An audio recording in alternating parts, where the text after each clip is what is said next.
कल्पना करा, दोन मुलं एकाच संधीसमोर उभे आहेत. दोघांकडे जवळपास सारखंच टॅलेंट आहे. दोघांनी सारखंच शिक्षण घेतलेलं आहे.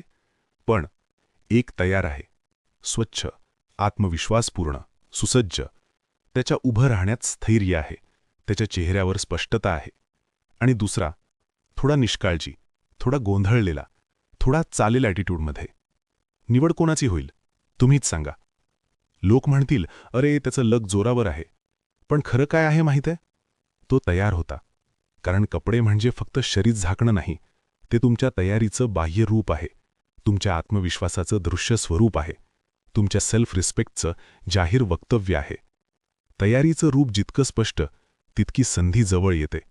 आणि आज मी तुम्हाला सांगणार आहे, फक्त कपड्यांमुळे तुमचं पूर्ण आयुष्य कसं बदलू शकतं. हो, फक्त कपड्यांमुळे. कपड्यांची 9 गुपितं आहेत, जी बहुतांश लोकांना माहीतच नसतात. आणि ही 9 गुपितं समजली तर तुमचं नशीब बदलायला वेळ लागणार नाही. तर चला मग सुरू करूया. 1. कपडे म्हणजे तुमच्या ओळखीचं जाहीर वक्तव्य. तुम्ही काही बोलण्याआधीच तुमचे कपडे बोलत असतात. ते सांगत असतात की तुम्ही स्वतःबद्दल काय विचार करता. जर तुम्ही निष्काळजी, अस्ताव्यस्त कपडे घालत असाल तर नकळत तुम्ही स्वतःलाच सांगत असता की मी एवढा महत्त्वाचा नाही. आणि हे वाक्य सबकॉन्शियसमध्ये साठतं. पण जेव्हा तुम्ही जाणीवपूर्वक स्वच्छ, सुसंगत, व्यवस्थित कपडे घालता, तेव्हा तुम्ही स्वतःला दररोज सांगता, मी माझ्या आयुष्याला गंभीरपणे घेते. ही छोटी घोषणा तुमच्या चालण्यात आत्मविश्वास आणते, तुमच्या नजरेत स्थैर्य आणते आणि तुमच्या व्यक्तिमत्वात स्पष्टता निर्माण करते. लोकांना वाटतं तुमचं लक चांगलं आहे, पण प्रत्यक्षात तुमची सेल्फ आयडेंटिटी मजबूत झालेली असते. आणि मजबूत ओळख असलेली व्यक्तीच संधी पकडू शकते. 2. बाह्य शुद्धता आणि अंतर्गत स्थैर्य. स्पिरिच्युॲलिटी म्हणजेच अध्यात्म आणि त्यामध्ये बाह्य शुद्धतेला नेहमी महत्त्व दिलं गेलं आहे. भगवद्गीतेमध्ये ही शिस्त, स्वच्छता आणि सजगतेवर भर आहे. बाहेरचं वातावरण मनावर परिणाम करतं.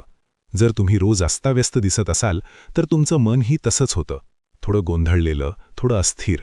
पण जेव्हा तुम्ही स्वच्छ आणि सन्मानाने कपडे घालता, तेव्हा तुमच्या मनाला एक संकेत मिळतो, सगळं नियंत्रणात आहे. आणि नियंत्रणाची भावना म्हणजे स्थैर्य. स्थिर मन योग्य निर्णय घेतं आणि योग्य निर्णय हेच भविष्यात नशीब बनून परत येतात. 3. रंगांची ऊर्जा आणि कंपना. रंग हा फक्त फॅशनचा भाग नाही, तो ऊर्जेचा भाग आहे. प्रत्येक रंगाची एक विशिष्ट फ्रिक्वेन्सी असते. पांढरा शांतता देतो, निळा विश्वास वाढवतो, पिवळा आशावाद जागवतो. द सिक्रेटमध्ये सांगितलं आहे की आपण ज्या फ्रिक्वेन्सीवर असतो तशाच गोष्टी आकर्षित करतो. जर तुम्ही वारंवार नकारात्मक, उदास रंग घालत असाल तर तुमची मानसिक अवस्था देखील तशीच राहते. पण जर तुम्ही उद्देशाने रंग निवडले, जसं महत्त्वाच्या कामासाठी निळा, आत्मविश्वासासाठी लाल, तर तुम्ही आधीच तुमची ऊर्जा तयार करता. योग्य ऊर्जा म्हणजे योग्य आकर्षण, आणि योग्य आकर्षण म्हणजे संधी. 4. एन्क्लोथ्ड कॉग्निशन, विज्ञानाची साक्ष. सायकोलॉजीमध्ये एन्क्लोथ्ड कॉग्निशन ही संकल्पना सांगते की आपण जे घालतो त्यानुसार आपण विचार करतो. जर तुम्ही प्रोफेशनल कपडे घातले तर तुमचा मेंदू तुम्हाला अधिक जबाबदार वागायला प्रवृत्त करतो. तुमची बॉडी लँग्वेज बदलते, तुमचा आवाज ठाम होतो. निर्णय घेताना तुम्ही जास्त स्पष्ट असता. म्हणजे कपडे तुमच्या विचार प्रक्रियेवर परिणाम करतात. क्लिअर थिंकिंग म्हणजे कमी चुका, कमी चुका म्हणजे जास्त यश, आणि जास्त यश म्हणजे लोकांच्या भाषेत नशीब. 5. आत्मसन्मान आणि पोशाख, स्वतःशी असलेलं नातं. चांगले कपडे घालणं म्हणजे दिखावा नाही, तो तुमच्या स्वतःशी असलेल्या नात्याचा आरसा आहे. अनेक लोक म्हणतात, मला कोणासाठी सजायचं नाही. पण खरी गोष्ट अशी आहे की सजणं हे इतरांसाठी नसतंच, ते स्वतःसाठी असतं. जेव्हा तुम्ही स्वतःसाठी वेळ काढता, आरशासमोर उभे राहता, स्वतःला नीटनेटके सादर करता, तेव्हा तुम्ही जगाला नाही तर स्वतःलाच एक संदेश देता, मी महत्त्वाची आहे, माझी उपस्थिती मूल्यवान आहे. यू आर अ बॅडॅसमध्ये एक सुंदर विचार सांगितला आहे. जग तुमच्याशी तसंच वागतं जसं तुम्ही स्वतःशी वागता. जर तुम्ही स्वतःला दुर्लक्षित केलं, अस्ताव्यस्त ठेवलं, स्वतःकडे हलक्यात पाहिलं, तर लोकांच्या वागण्यातही तोच सूर येतो.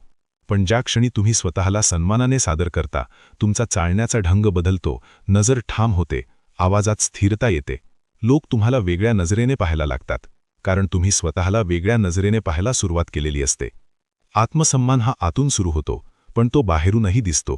आणि जिथे आत्मसन्मान असतो तिथे लोकांचा विश्वास तयार होतो. विश्वासातून संधी जन्माला येतात. 6. कपडे आणि मानसिक स्पष्टता, गोंधळातून स्पष्टतेकडे. आपण अनेकदा विचार करत नाही, पण बाहेरची अव्यवस्था आतल्या मनावर परिणाम करते. अस्ताव्यस्त, न जुळणारे, घाईत घातलेले कपडे हे फक्त दिसण्यातला गोंधळ नसतो, तो मनातला गोंधळ वाढवतो. सकाळी उठून आज काय घालू या प्रश्नातच जर तुम्ही थकला तर दिवसाची सुरुवातच निर्णय थकव्याने होते. पण जेव्हा तुमचे कपडे व्यवस्थित असतात, तुमची निवड स्पष्ट असते, तुमचा पोशाख सुसंगत असतो, तेव्हा तुमच्या मनालाही एक दिशा मिळते. मन शांत झालं की विचार स्पष्ट होतात. स्पष्ट विचार म्हणजे निर्णय क्षमता मजबूत होते. आणि आयुष्यात नशीब नावाची जी गोष्ट आहे ना, ती अनेकदा योग्य वेळी घेतलेल्या स्पष्ट निर्णयातून तयार होते. लोक वरवर म्हणतात तिचं लक खूप चांगलं आहे, पण मागे बघितलं तर दिसतं ती व्यक्ती स्पष्ट विचार करणारी होती, आत्मविश्वासाने निर्णय घेणारी होती. नीटनेटका पोशाख तुम्हाला दररोज ही क्लॅरिटी देतो. तो तुमच्या मेंदूला सांगतो, मी तयार आहे, मी सजग आहे. आणि सजग मन चुकण्याची शक्यता कमी करतं. 8. प्रसंगानुसार पोशाख, ऊर्जेशी जुळवून घेण्याची शहाणपण. प्रत्येक ठिकाणची ऊर्जा वेगळी असते. ऑफिसमध्ये एक प्रकारची शिस्त आणि प्रोफेशनॅलिटी असते. मंदिरात शांतता आणि पवित्रता असते. मैत्रिणींच्या भेटीत मोकळेपणा आणि आनंद असतो. जर तुम्ही या प्रत्येक ठिकाणी एकच प्रकारचा पोशाख, एकच ऊर्जा घेऊन गेलात तर तुम्ही त्या वातावरणाशी विसंगत होता. आणि विसंगती नेहमी संघर्ष निर्माण करते.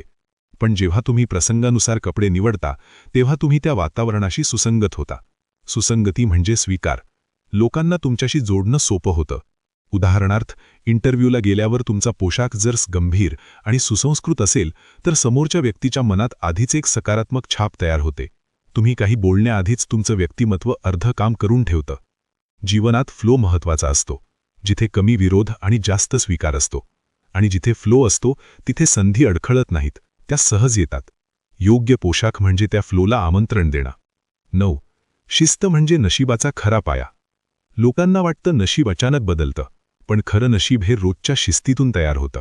दररोज नीटनेटके कपडे घालणं ही एक छोटी सवय आहे, पण ती तुमच्या व्यक्तिमत्वाचा पाया मजबूत करते. जेव्हा तुम्ही स्वतःला दररोज सांगता, मी नीट राहीन, मी सजग राहीन, तेव्हा ही शिस्त इतर क्षेत्रातही झिरपते. कामात शिस्त येते, वेळेचं भान येतं, जबाबदारीची जाणीव वाढते. लोक शिस्तबद्ध व्यक्तींवर जास्त विश्वास ठेवतात, कारण शिस्त म्हणजे स्थिरता, आणि स्थिरता म्हणजे विश्वासार्हता. जेव्हा लोक तुम्हाला जबाबदाऱ्या देतात तेव्हा त्या जबाबदाऱ्यांमधून संधी तयार होतात. संधी प्रगतीकडे नेतात, आणि प्रगतीला लोक नशीब म्हणतात. पण त्या नशिबामागे रोज सकाळी घेतलेला एक छोटा निर्णय असतो, स्वतःला सन्मानाने सादर करण्याचा. शेवटी एक गोष्ट लक्षात ठेवा, नशीब अचानक बदलत नाही, ते तयार होतं. रोज सकाळी घेतलेल्या छोट्या निर्णयातून, स्वतःला सन्मानाने सादर करण्याच्या सवयींतून, मी तयार आहे या शांत आत्मविश्वासातून. कपडे जादू करत नाहीत, पण ते तुमची ओळख मजबूत करतात, तुमची ऊर्जा उंचावतात, तुमचा आत्मसन्मान जागवतात. आणि जेव्हा आत्मसन्मान जागतो तेव्हा तुम्ही वेगळं चालता, वेगळं बोलता, वेगळे निर्णय घेता, आणि तेच निर्णय हळूहळू तुमचं नशीब बनतात. म्हणून उद्यापासून कपडे घालताना फक्त दिसण्यासाठी घालू नका, तयारीसाठी घाला, आत्मविश्वासासाठी घाला, तुमच्या भविष्याच्या स्वागतासाठी घाला. कारण संधी आधी विचारत नाही, ती फक्त बघते, तुम्ही तयार आहात का नाही.